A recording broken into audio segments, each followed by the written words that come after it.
All right, class, today we're going to talk about the futures in the airline transportation. So as a semester assignment, you need to then take PCN analysis, apply it in a target business that you've chosen. You're all organized in teams, and you will then use PCN analysis to identify how you can improve the process. So this is an example of a futures presentation, a little longer than I expect the students to do, but still I think this could be useful. I'll give you some ideas. So here's an outline of what I'm going to cover today in my presentation. I'm going to cover the past, the present, and, as you can imagine, because this is a futures presentation. First, the past. I did a little research about the airline industry, and it was quite interesting. One thing I found out is the first airline was in January of 1914. It was the St. Petersburg-Tampa Airboat Line, is what they called it. The airboat line, so it had a plane that was kind of like this here. In fact, here's a better picture of that plane. So they had a plane there. They had a pilot. I assume probably one of these people here is the pilot. We had passengers. And what they did is you would travel from St. Petersburg to Tampa, which is just across the bay. And before they introduced this, it was based on an interesting need. To get around the bay, you'd have to take a train, which took 11 hours. And the airplane that would fly across the bay, a more direct route, got there in 23 minutes. So tremendous time savings there. So that was kind of, I think, the value proposition that they initially had, was all this tremendous convenience that customers had. Now, there are a few quirky things about it, though. Some of the characteristics: it costs $5 one way, which in 2013 dollars is $114.80, interestingly enough. So basically, $118. Now, the surprising thing about that is, I haven't looked this up, but I probably should have. I would guess that if you find a point-to-point flight somewhere in Florida, like, for example, a flight from Tampa to Jacksonville or something like that, my guess is it's probably going to cost $118. Times maybe haven't changed that much, interestingly enough. No TSA. Wow, how would that be? What a dream. Average altitude, 5 feet above the water. So that was a cruising altitude of 5 feet above the water there. Drink service, you pretty much bring your own, I think. In-flight entertainment, I'm sure the ride itself was sufficient entertainment for the passengers. And baggage checking, you had a little space under your seat, I can only assume, if you want to bring some baggage with you on that flight. So, interestingly, that's the past. Let's look at how this would work on a PCN diagram. So here we have the customer, here we have the provider. As I see this, what I read about this, they actually independently provided a contract with the city of St. Petersburg and Tampa, the airline provider. They would acquire their plane, advertise their service. The customer would then go to the dock, because it was, again, an airboat there. So that, I guess the dock was kind of the equivalent of the airport. They would buy their ticket. Then they'd wait for the day of their flight. They did that kind of independently. It could be tomorrow or next week or whatever. And then they'd board the plane. They would place their bag under their seat. I put these in the region of direct interaction because I'm pretty sure customers in those days need a lot of help with these things. Even boarding the plane, I suspect they had somebody that lifted your foot up to get up over the side of the plane here or something. They would fly to the destination at a lofty 5 feet above the water. And then when you retrieve your bag under your seat, I'd hate to think you'd leave it there, because then you might, I don't know if they had a lost baggage office in those days. Probably not. I don't know who invented lost baggage. That was probably quite an innovation at its time. Then they would exit the plane, and then they would depart the dock. So that was kind of the process back in 1914. Part 2, the present. So where are we today in airline transportation? Interestingly, the present is surprisingly diverse. We think about airline transportation. I mean, how many of you, when you think about going on an airline somewhere, it's kind of like a highlight of your year? They see this thing as getting there is half the fun. I don't know. For me, it's like maybe 10%, if that. Being there is like 80% or 90% of the process. We have crowded airports these days, waiting in terminals, going through security, other kinds of experiences that, going through airline transportation. So what I'm proposing here is that maybe there's some remote opportunities here for process improvement, even from the sophisticated 21st century of airlines. So let's look at this process in a PCN diagram, again, from a perspective of today. So I'm doing a process from bounded by driving to the airport to departing the airport. So you drive to the airport at one part of the process and you depart on the other side. In this particular process that I chose to analyze, I'm not looking at the ticketing process. I'm not looking at the other parts of the process that might be before or after this, but I'm providing some bounds to this. So after you drive to the airport, you find parking. You then get to the terminal. You then wait in line. Then after you wait in line, they check your identification. They check your reservation. They receive your checked bags. They tag them, hopefully with the correct tags. They place the bags on a belt. They give you a boarding pass. Then over here, they transfer bags to the plane surrogately. So at this point, they're taking responsibility for your bags. Load them onto the plane. They fly to the destination, unload the checked bags, and transfer them to baggage claim. Meanwhile, as the customer here, as the passenger, you go through security. I put that independent because the airline doesn't do that. It's kind of a different entity you're interacting with over somewhere else. You wait for boarding, you board the plane, fly to the destination. I put this surrogate over here. I probably could have put it here as well. Are you interacting while you're on the plane? No, you're kind of passive. The flying is really, they're acting on you. You're kind of what we call an operand resource there. So that's why I put it there, but I probably could just as easily have put, they fly you to your destination because, I don't know, and somehow you're sitting in that seat participating in it a little bit. You exit the plane at the destination, walk to baggage claim, you watch and wait for your bags, then you retrieve your bags, and then you depart the airport. So, again, it can vary by airline. So I have a few different examples of airlines because I think there are different providers with different objectives. And this will provide some interesting clues about maybe what we should see in the future. Will one type of airline or another type of airline maybe dominate in the future? So, how do airlines differ? I see kind of two major segments of airlines. There's those that they call themselves the full-service airlines, like Singapore, British, Virgin Atlantic Airlines. And then some that I would call the economy airlines, or they call them low-cost airlines or something like that. What would be examples of the economy airlines? Yeah, like Southwest, yeah, Ryanair, JetBlue. These are kind of more the economy airlines. Now, how do they differ? Have any of you had experience on these airlines over here? Okay. How about on these over here? Well, I'll take you through the experience if you haven't. So, how do they processes compare between these? So let's first look at a little bit on the full-service airlines. Now, in your reports, it might be helpful to talk a little bit about the status quo. Don't spend as much time as I'm spending on it here because you have a shorter presentations. But I think sometimes there's value, again, as we've done with our service process audits, in saying, where are we starting from here? What's kind of the base process? So let's look at the process of a full-service airline. Singapore Airlines, for example. Here's some depictions of that. Has anybody here flown on Singapore Airlines? Okay, Monica. So, one of their jets. There's a 747. No, that's not a 747. That's a A3. Yeah. Here's the plane here. They call these the Singapore Airline girls, or I don't know. There's some name they call them. Okay. They have, here's your little entertainment console and your little laptop place here. Here's your bed. I always like these little, what is this? Like rose petals or something like that on your bed. Okay. Oh, you didn't fly in first class? Okay. Well, maybe my Ryanair slides will more relate to what you experienced. Probably not. But here's British Airways. Look at this. So you get on the British Airways. I think this is cool. You have these little things. If you like your neighbor, you like knock, knock. Sorry, nobody's home here. You can open and close these things. Here's the British Concorde before they discontinued those because they crashed and burned and stuff like that. So anyway. Virgin Atlantic. Here's a Virgin Atlantic plane. Have you? And it's really cool because it's like got these lights above. It feels like this cool light. Like that, huh?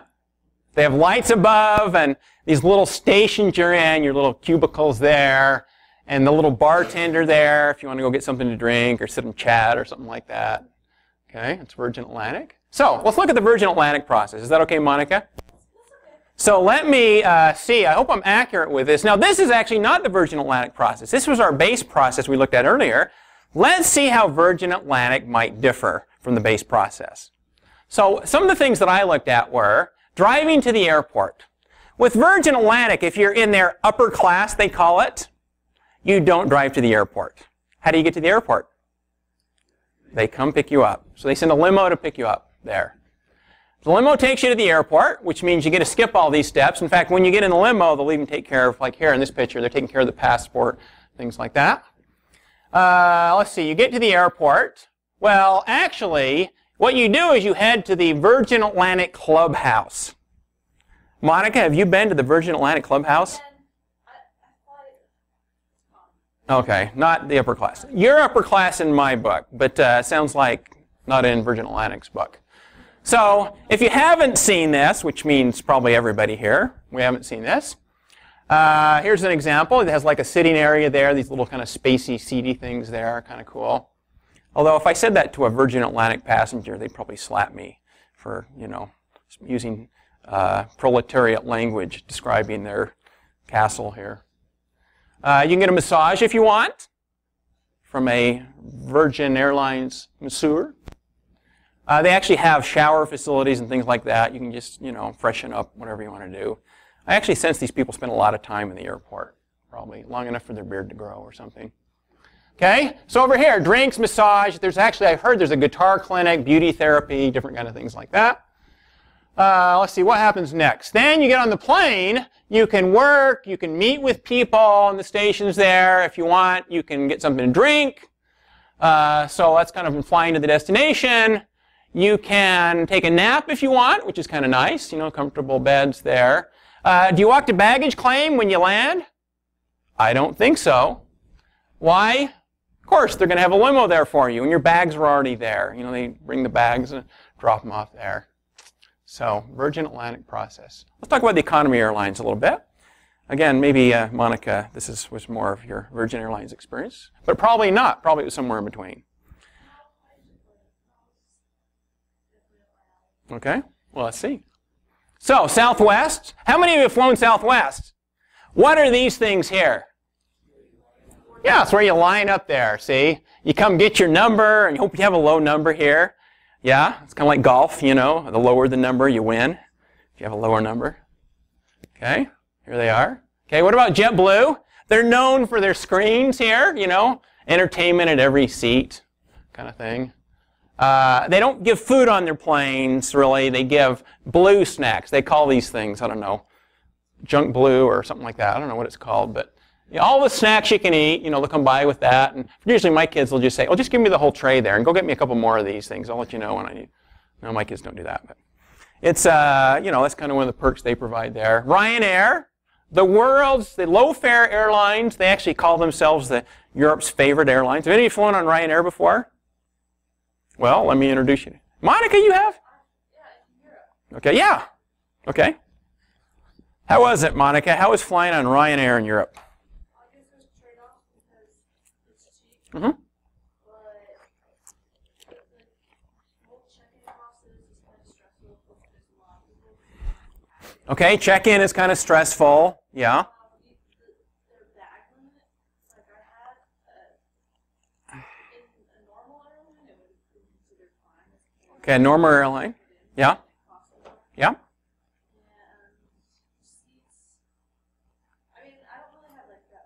So what's the bag limit on Ryanair? It's like 0, right? Actually, it's like negative. They want you to carry something for them. It's like, yeah, if you're going to go on Ryanair, you got to carry these box of parts for us or something like that. No, they don't do that. All right, well, let's look at it. So Monica kind of described this. Ryanair, you don't go down the gangway at Ryanair, right? You walk out onto the tarmac. Part of it is fresh air. You know, if it's raining, it's nice. I actually flew into Spain, and some people think the rain in Spain is only in the plane. It's not. It's actually at the airport as well, surprisingly. Okay? What's this, Monica? Lottery tickets. You can buy lottery tickets on the Ryanair flights. They actually come up and down the aisles and try to hawk these things to you. Yeah. Yep. And they have lots of ads on some of the planes. That's really cool. They have emergency things. In case of pressure loss, insert 1 pound in the slot to release the oxygen mask. Secure your own mask, but do not help others. They must pay for it themselves. Okay? I don't know if this is true or not. I found this on the internet. Okay? Yours to read for just $2.50.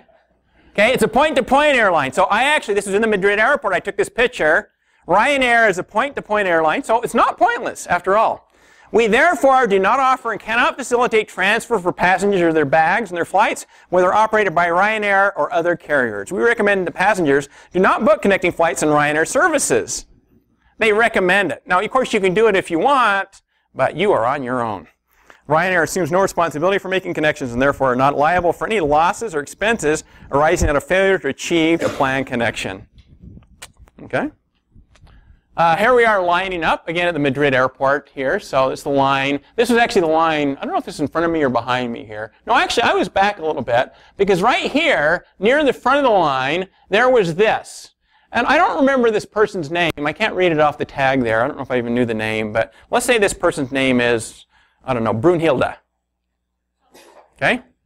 So Brunhilde here, what is her responsibility as a Ryanair employee? Check the bags. Yeah.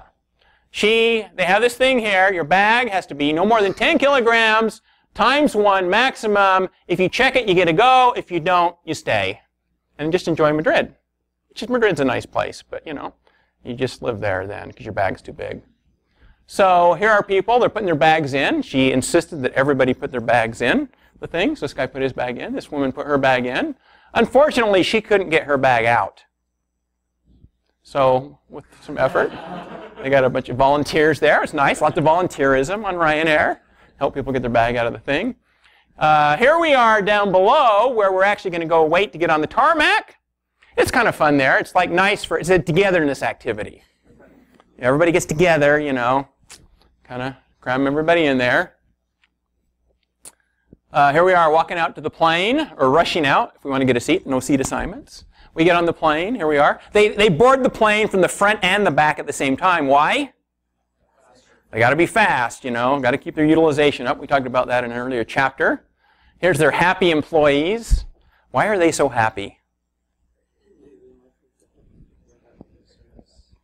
Yeah. Well, they do. If you come on with a bag and there's no room in the overhead bins, they'll take care of it for you. They'll take your bag. They'll put it somewhere else. They'll tell you where you can get it when you land. So I'm on row 87. They say, take my bag from me. I mean, they literally will take it from people. Say, oh, here, I'll take that. And then they give it like a long bomb pass down to row 2. And then somebody in row 2 puts it in there and says, okay, just remember, row 2, bring it your bag when you leave. Or we'll just throw it out on the tarmac and you can pick it up. Okay, here's the in-flight entertainment. I could never get the channel to change on this thing. Did you have that problem, Monica? Could you ever get any other channels to work? Yeah, it's like stuck on the same channel here. Okay, here we are leaving. This is my friend Martin. Here we are at the baggage claim at the destination.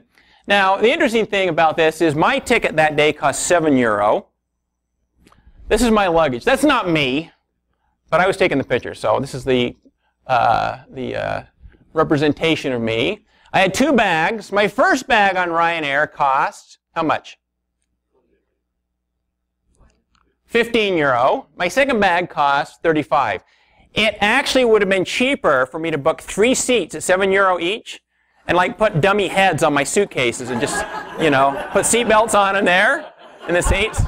Excuse me, sir, but your grandfather there needs to have his seat belt done up. Oh, here, I'll do it for him there. It would have been cheaper. I'm not making this up. This is actually what you do on Ryanair, you know. So, okay. So, what's that? I don't know. I should try it. That's what we're here for. We're here to learn more about the service processes of the world. So the next person to go on Ryanair, please gather data for us. So here's the base process we started with. Let's look at Ryanair's process a little bit. One thing is they won't give you a boarding pass at the airport. Well, they will, but they'll charge you like £65. Let's see, where is this here? Okay. Place bags on the belt. Actually, at the airport, I don't know if it was Madrid or one of the other airports. Maybe Madrid. It wasn't Madrid. I think it was actually Marseille. That you take your bag and you have to, after you get the tag on it, they don't take it from you. They say, okay, the plane's that way, take the bag with you. And you have to take the bag most of the way to the plane, or about half the way to the plane. And then you put it on a belt there yourself, because it's like, it's not their problem, you know. Okay. Let's see what else here. Okay. Is this a high-value process? Now, that's a question. Is Ryanair a high-value process? And that's what I was kind of analyzing here, thinking about this. And in fact, what I did was I applied, and I realized in the students I'm talking to today, we haven't done chapter 11 yet on lean services. That's coming up in a few weeks. So I actually use this idea of lean process analysis, which is one of the topics that we cover in this course. And the lean process analysis will basically teach us, this is kind of a preview of this, that we enhance value. The purpose of developing lean service is to identify ways to both increase value and reduce waste. And we invest effort. Waste is defined, when we get to chapter 11, we'll see this. So if this was at the end of the semester, this would be kind of a review here. Waste is defined as investing effort in things that are not strategic, meaning they don't contribute to our selected value proposition. Things that don't contribute to the value proposition, and in that chapter we're going to cover 4 principles there, which are enhance strategic interactions, eliminate wasteful interactions, enable customers to self-serve or do it yourself, and finally extend the offering outside the firm. So I asked myself, how does Ryanair match up? Are they kind of a prototype for a lean service? And if we go back to this process, in order to understand it, we have to say, what is Ryanair's strategic purpose? What is their intended value proposition? See, we can't really make strategic decisions unless we understand what the strategy is. How would we find out what Ryanair's strategy is? Any thoughts?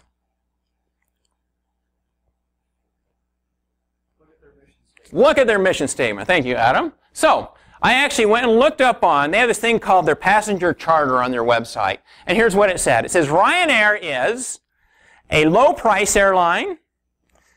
Okay? They call themselves the low-fare airlines. They're number 1 for punctuality. They're a punctual airline. Number 1 for fewest lost bags. They don't lose bags. Of course, they don't let bags on the plane, but that helps them be the fewest lost bags. Number 1 for flight completions, meaning nobody dies. Actually, on your flight on Ryanair, Monica, when you landed, did everybody applaud? Yeah, they do that. They play this, dun, dun, dun, dun, dun, dun, dun, dun, dun. They play this little music thing, and then either people. Also like a lot of the Asian airlines that fly, like Eva Air, Yeah. Singapore, Yeah. like all the flight they all come out and then they bow. Yeah, it's like the end of a thing, and it's like, and we're still alive. That's always kind of a comforting thing. Okay, number 1 for fewest complaints. Interestingly. Well, how do they do on these things? Actually, they do quite well, and I have data on this. It's actually online, is that on these measures, year after year, they're like number 1 or maybe number 2, but usually they're number 1 on these in Europe. What are they not? What do you think Ryanair is not? Now, we talked about strategy before in a prior chapter. And that strategy means saying what's our chosen path to delivering value, but it's also what are we not going to do. If there's no limits, what's the point of that, you know? If we try to be everything to everybody. So what do you think Ryanair is not? Any thoughts? Please, Kyle? Not full service. Not full service. Well, here's some dimensions of that. They're not the friendliest employees. They never claim to be the friendliest airline, so. They're not the most comfortable terminals, as opposed to maybe British Airways, no, it was Virgin Airlines. They're not the best in-flight food service. In fact, here's their menu. You got to pay for pretty much everything you want, drinks or anything you want on the planes. Here's the prices, and I haven't actually bought any of this stuff, mostly because I value my health and life. But they have different kind of food that you can buy here, and it's mostly stuff that they'll just chuck in the microwave for 30 seconds and give it to you, I think.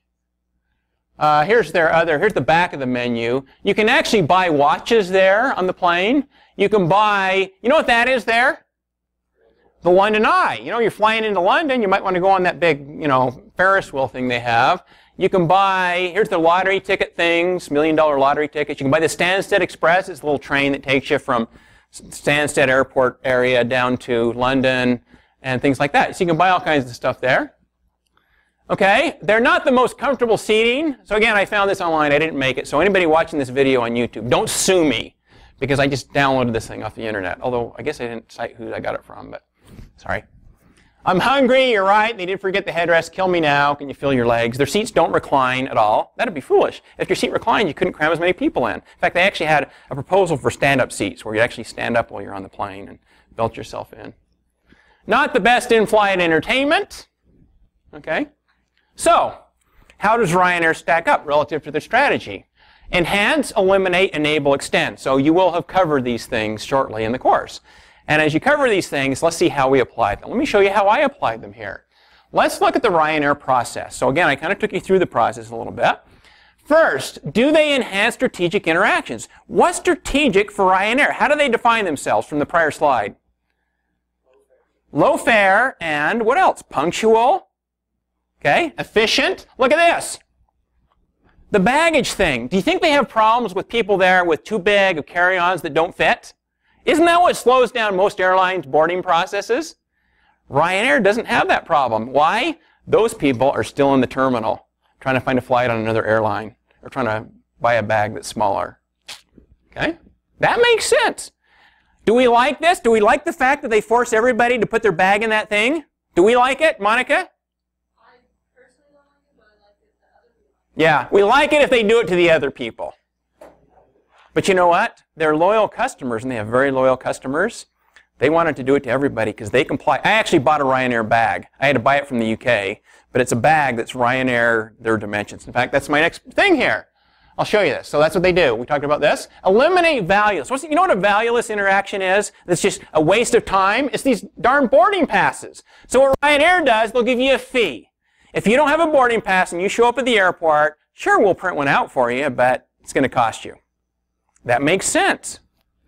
Enable customers to meet their own needs. Look at this. This is cool. Is yours the perfect size? This is Michael O'Leary. He's the president of Ryanair. The only Ryanair-approved cabin bag by Samsonite. So I actually have a bag. It's not the Samsonite one, but it's a different version. It's the Ryanair-approved bag. It's just the perfect size that matches all that stuff. So they help customers meet their own needs.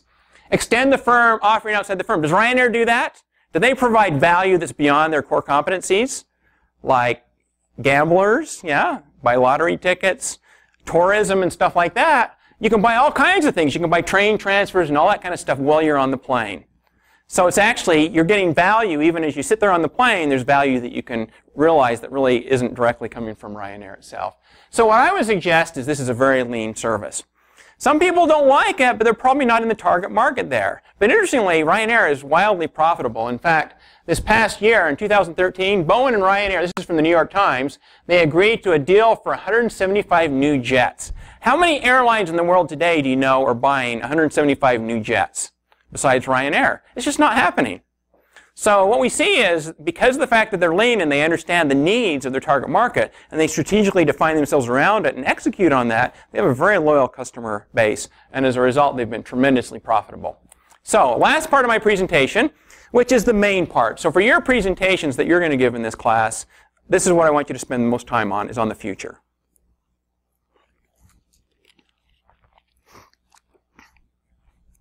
I found, this actually came out January of 2014 in USA Today.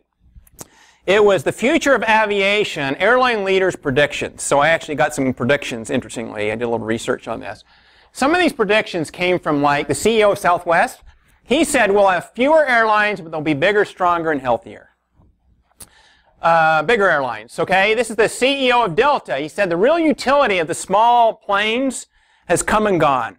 He believes in the next 5 years we'll see the numbers dwindle, meaning these kind of regional planes and things like that. That's what he thinks is going to happen. So bigger planes. This is Richard Branson, Sir Richard Branson, President of Virgin Atlantic. I have no doubt that during my lifetime we'll be able to fly from London to Sydney in under 2 hours, which is pretty darn fast, you know. So bigger flights, maybe, is what he's imagining there. Process technology. How will technology impact this? Now, for your presentations in this class, I don't want you to spend an excessive amount of time on technology. This is not a technology design class. Go to the engineering school for that. This is a process design, a relationship design class. So if we talk about technologies, we need to talk about them in the context of how they will impact the relationships that providers have with their customers. Does that make sense? So, Virgin Atlantic actually this is even this year, so this is very recent, they are pilot testing the Google Glass. So this is like a Virgin Atlantic employee here that has on, you know, the Google glasses that have like the little computer in them and stuff like that. So they're pilot testing that. Isn't that kind of funny? Pilot testing, it's an airline. Pilot testing. Okay, thanks.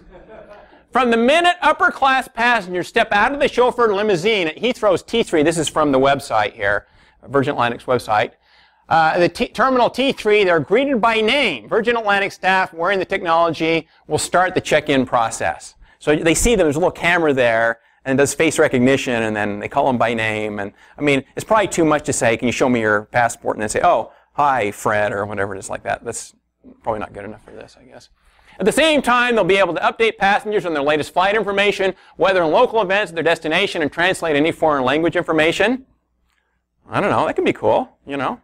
So speak to me in any language, and then the Google Translate there. Of course, we know how Google Translate is. It's not exactly, meaning translation. It's word translation. In the future, technology could also tell Virgin Atlantic staff their passengers' dietary and refreshment preferences, anything that provides a better and more personalized service. So anyway, it's interesting. I don't know. It's just something to think about for the future. Is direct interaction the best place to personalize? That's what I would wonder. I would wonder if you really want to personalize at the point of interaction, or maybe there's other regions. In fact, PCN Analysis teaches us that the region of direct interaction is not the best region to personalize. I think Virgin Atlantic may be missing something here. So in my proposal, one of the things I want to consider about is the need for personalization in this process and where we should locate those process steps. Here's another CEO. This is actually a guy, the CEO of Allegiant Air, that's recently moved into Provo, Utah here.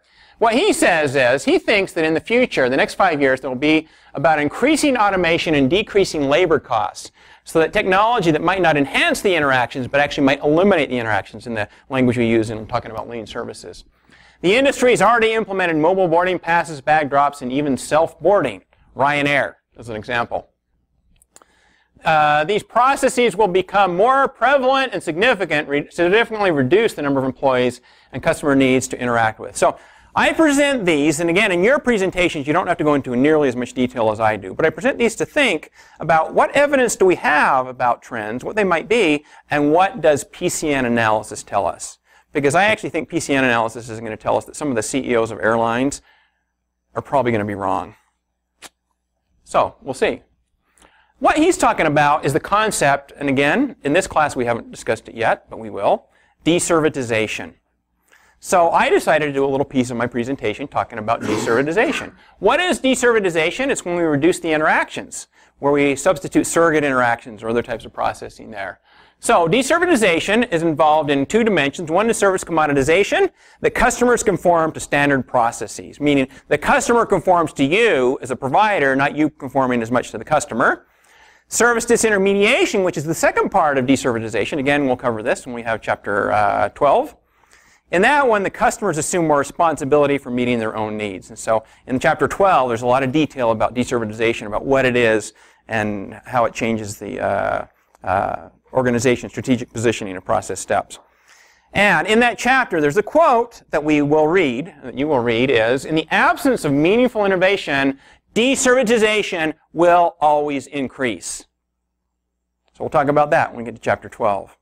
Deservitization, in the absence of meaningful innovation, not just innovation, but meaningful innovation, deservitization will always increase. So, let's think about this. Here's the airline process as we saw before, driving to the airport, checking in, all this stuff. So you've seen this process before. Where's the value in this process? Now we're doing some heavy-duty PCN analysis. How do you identify the value? Anyone? How do you identify value steps? Please, Brian? Yeah, and how do you know that? Over here? Gustavo? He said service process audit. Yeah, that's what a service process audit is.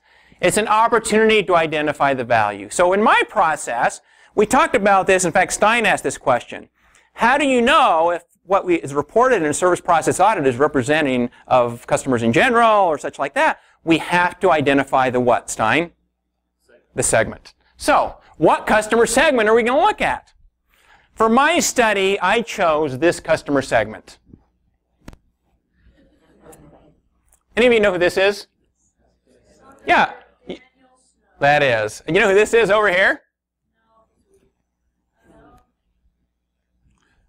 As a quick aside here, this picture is at the Charles de Gaulle. Ooh, it's one of my least favorite airports. It's Terminal 4, which is their only good terminal there.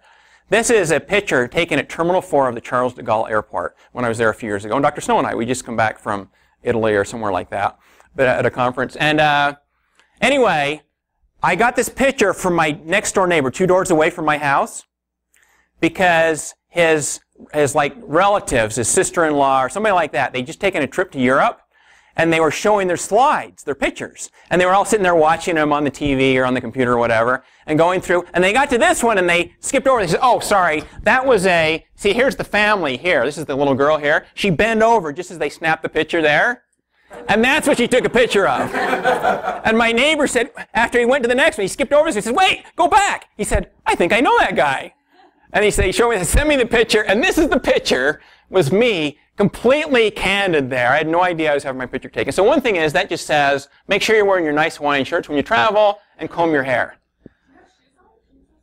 Do I have shoes on? Do you honestly think Dr. Sampson ever wears shoes?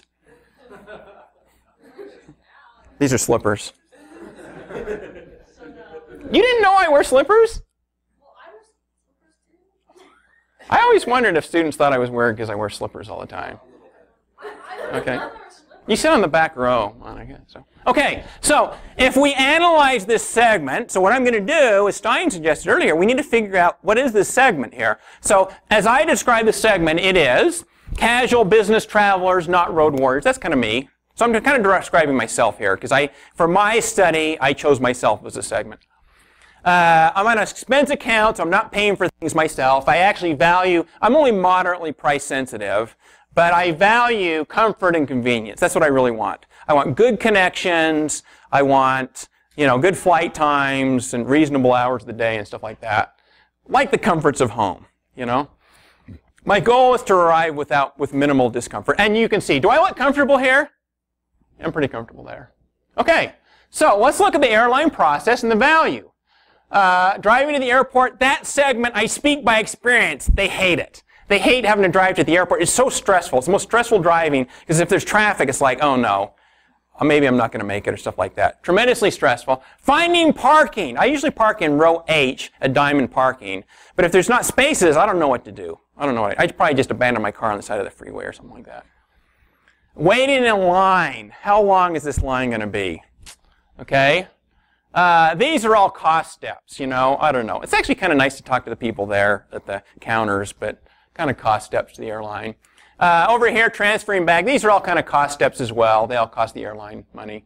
Flying, it could be good or bad. It depends. Sometimes it's okay, sometimes other.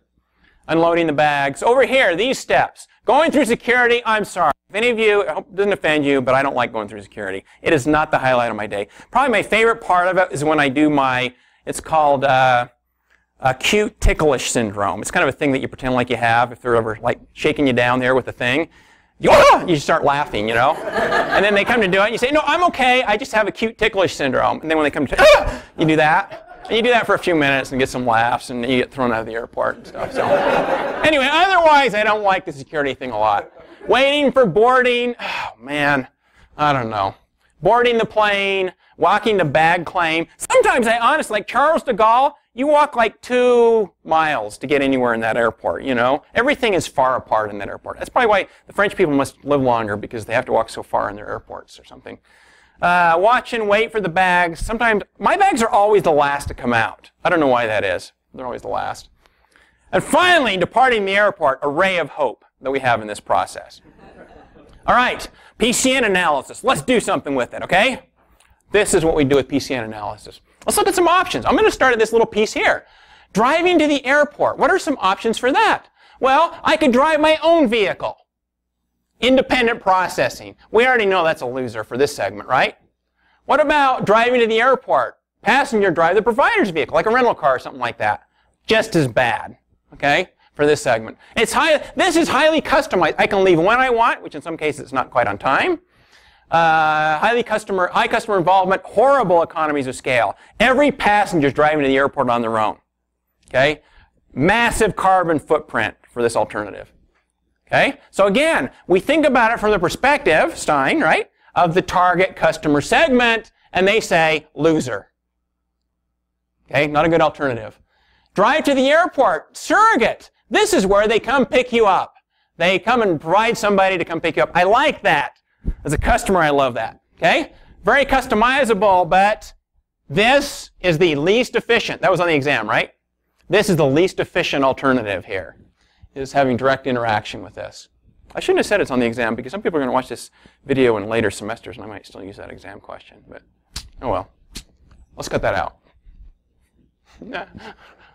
Okay, I like it, but very costly. Meaning somebody's going to have to pay for it, either me or my employer or something like that. What about over here? Passengers drives the passenger who is passive. See, the difference between this one is here we're doing it interactively. Look at this, interactively.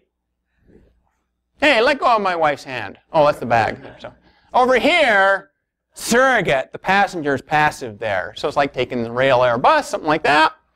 Or great economies of scale, so again, low carbon footprint, but not as customizable. The bus isn't going to probably come to my house, right? And then finally over here, what would this be? So I like that, but again, it's still a little costly. What about over here? What would this be? Independent. They do it independent. It may sound hokey. The only example I could think of this was they build an airport near the passengers. Probably doesn't make sense. Okay, this is the one I chose. I looked at the alternatives. This is chapter 13. We call it Systematic Service Innovation, and we'll talk about how to do this. This one has great economies of scale, relatively efficient, and quasi-customized. Quasi, meaning it may give me enough customization to make me happy at relatively low cost with high economies of scale. Like this Easy Bus thing. You know, they have this bus, low-cost transfers to the airport. In London, you can go to different places and catch the Easy Bus, and it takes you straight out to the airport. You don't have to go all the way out to the airport yourself. You just have to get to kind of the nearest location on the tube or something else like that. So in this model, what you'd actually do is they would drive you to the airport, and you drive to the shuttle. Huh? You drive to the shuttle, they drive you the rest of the way, the stressful part. So for me, if I had to drive to, you know, a place in Provo or Orem or something like that, that wouldn't be so stressful. It's driving all the way up to Salt Lake that stresses me out. So they take the stressful part of it. Okay? Now, if I think about this a little bit, I still have to find parking at the shuttle. What are some options for finding parking at the shuttle? Well, one option could be I find my own parking. That's kind of stressful, because sometimes there's not any parking available at busy times of the year. Another possibility, highly customizable, high customer involvement, but non-trivial risk. So another one is they find, passenger finds shuttle parking in a provider lot. So I find parking in their lot. Find parking together. We might have somebody that helps me find parking there. You know, the thing's kind of more interactive. Now, this is interesting. It's customizable and expert labor, but there's this issue of process control, which is, we already covered that in chapter 7. Who should control the process of finding parking? The customer, the provider, policy, or whatever. I had a question about that. Provider finds parking, so like valet parking. Could be a good idea, but very costly. You have to have excess capacity, you're going to have low utilization. We talked about that in chapter 6, right? So maybe we don't want to do that alternative, or over here, the provider builds a space for each passenger. Probably not going to work. So I looked at these again, right, Stein? From the customer's perspective, and what do you think I concluded? The one that gave the best value, yeah, exactly. It's this one right here. It's customized and efficient, but how can we mitigate the risks of finding parking? See, I found some strengths there, but I have to mitigate the risks. So what I did was, I thought, well, what if the finding parking takes place before you drive? So I reserve a space, space 28 at the parking lot. I pay in advance on the internet. I now own that space. So when I show up there, there's no question where I'm going to park. Then we train them on it. So we talked about training, right? So in the website, when I make my reservation, it might say, you know, if you want to reserve a space, here's what you do. It gives me instructions, it takes me through Ulysses. We talked about that, you know, the customer training. I drive to the shuttle. So I like this. I'm feeling comfortable about it. Then they drive me to the airport, and then I wait in line and so forth. But you know what? I get to the airport and I have to wait in line. That stinks, to check my bags and stuff. Isn't there something I could do in between here? Any thoughts? How I could change the wait in line process? What? Adam? They could start the process while you're on the bus. Yeah. On the way to the airport. Brilliant. Start the process before we're on the bus. How about this? We drive to I go to the bus comes to pick me up. They have a little hand scanner. They scan some barcode on my bags or my ticket, my boarding pass. They could even print out the thing and put it on my bags. I check my bags at the shuttle stop. Over here in Provo or wherever I go to the shuttle stop. So when I get to the airport, my bags are already there. Okay? They do all of these steps right on the bus here. And then you drive to the airport, they transfer the bags to the airport. Early passenger check prevents problems at the airport. So it's this checking identification. If you forget your passport at the shuttle stop, it's recoverable. If you forget your passport at the airport, you're dead. There's no way, because you don't have time to come back. Does that make sense? That's a poke yoke. We'll talk about that next week. That's our topic. One of our topics next week is a poke yoke. Okay, service value network. This is the idea that the airlines would actually use other parties. This is in chapter 14. They'd use other parties to help provide a greater value offering without having to have the expertise themselves and the resources themselves. So we have the airline and the passengers, or two of the entities in this process. We also have a parking service. I'm not proposing every airline get its own parking service, but they contract and develop relationships with the parking services in different communities that are served by that airport. Also, the shuttle bus service could be a third party as well. The point of this is they contract and passengers are able to reserve their spaces. It's an integrated offering. Meaning when I go to the airline's website, I can actually meet all of my needs, my parking needs, I can meet my shuttle needs without having to go to different websites and do the integration itself, which is actually, again, a topic of chapter 14. We'll talk about that. Is there any precedence for this? Absolutely. I went on a Disney cruise with my family a few years ago. When we got to the airport, there was a Disney bus there to pick us up. And they took our bags, and we didn't see our bags again until we walked into our beautiful room at the Disney resort. And there our bags were waiting for us in the room. And then we went on the cruise, it was the same thing, you know. And do you think Disney owns these buses? No, they don't. These are third parties that do it. In fact, you can see the little signs there saying this is owned and operated by such and such, but they contract with Disney. The airlines can do the same thing. They contract with the shuttle providers to provide this service that they can provide the integrated offering. So, we look at this. We wait in line at the airport, customers in inventory. We talked about that, right? I chose not to spend a lot of time on that, but I could have talked about how we manage that. But now I don't have to wait in line. They transfer the bags to the airline. Ride to the airport, go through security. Again, over here, a bunch of losers. I'm going into much more detail than I expect you to in your presentations, but again, giving you samples of things that you might cover.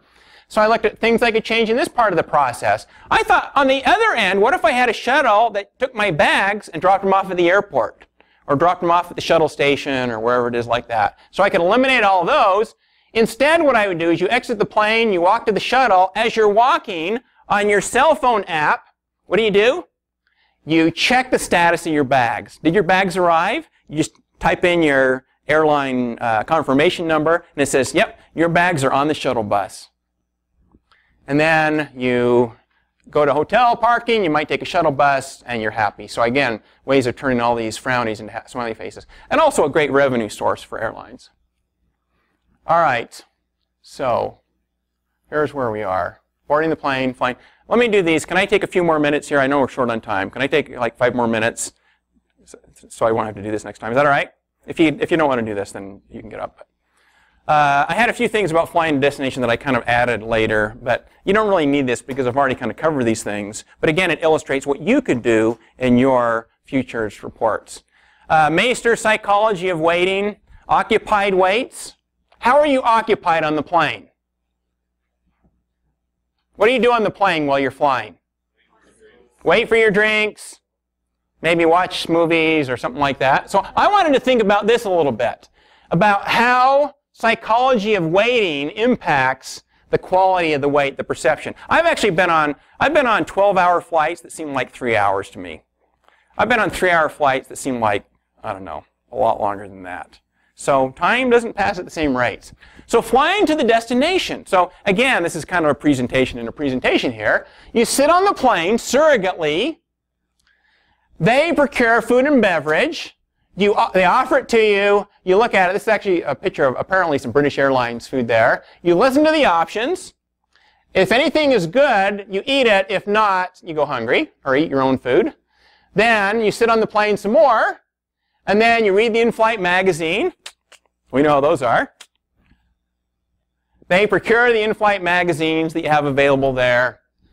Again, could be good or bad. Some people like them. Some people, that's their best reading they ever do is on airplanes. Those people have very sad lives. But we watch the entertainment that's offered there.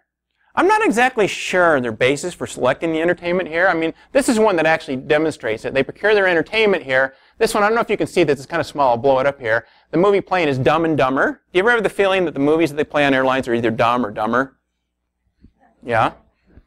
Pretty bad stuff. It always annoys me when I fly on the same airline or the same flight 6 months apart, and it's the exact same horrible movies, you know, all times. Okay? Then you depart the plane. So I ask myself, for these steps, is it optimal to put them over here? This is the region of lowest customization potential, right? Is there a need for customization? They procure what they think is good. Not very friendly to flexitarians, unfortunately. Economies of scale, not customized. Again, over here, they could have something where you, based on passenger requests, or over interactively. It's customized, you know, where they ask you, hi, what would you like today? But very inefficient. Over here, they could have something where you could procure things, surrogate interaction, you know, like a touchscreen thing. Or over here, what's this one? Bring it yourself. Again, I looked at these alternatives here, and I thought for my customer segment, well, is food service even in their competencies? Should they even be in the food service business? And what I conclude is, when I consider that, it really needs to be over here. I have my own tastes. Let me either do it on my own or facilitate me making those decisions through surrogate interaction. Same thing with in-flight entertainment and magazines. So the in-flight entertainment, why don't we just let people get their own in-flight entertainment? People have their own tablets and things they bring on airlines. Or maybe they have this thing free on Kindle. Welcome, discover awesome books. Maybe they might offer on the plane, you can get free books on their Wi-Fi network while you're flying as a perk, that you get to procure them yourself, select from the choices you want. Or even the entertainment. There's things like this where you can actually, before you get on the plane, you can load movies into a jump drive and watch them while you're on the plane. You procure them either independent, or Southwest has this thing, gate to gate, in-flight entertainment options. They actually, if you have Wi-Fi and you bring a tablet, you can log in, and it's not just picking from a small selection of crappy movies. You can actually have access to a larger library. So what I concluded was we needed more of that. And that means we need to expand our service value network and involve food providers, maybe, in entertainment. So again, we provide an integrated offering, a Chapter 14 topic. Okay? So they contract with them, they facilitate practice, and provide an integrated offering. So this is the future, as I imagine the airlines being, based on my PCN analysis. What I believe is these ideas, reserving the shuttle, checking in on the shuttle, driving to the airport, you know, security, I haven't been able to work on that one, but I went through pretty much all the others and tried the best I could to figure out how we could apply PCN analysis to improve them. You eat your own food, read your own books, watch your own movies, exit the plane, walk to the shuttle, check the status of your bags, go to hotel parking, retrieve your bags. And you're happy. Not just in the end, but you're happy throughout the process. It's going to involve some type of service value network. We're going to have to provide this integrated offering. That is my presentation. That's what I propose, the future customer relationships in the airline industry. And I hope that your presentations are similarly capable of drawing on the power of PCN analysis. Thank you.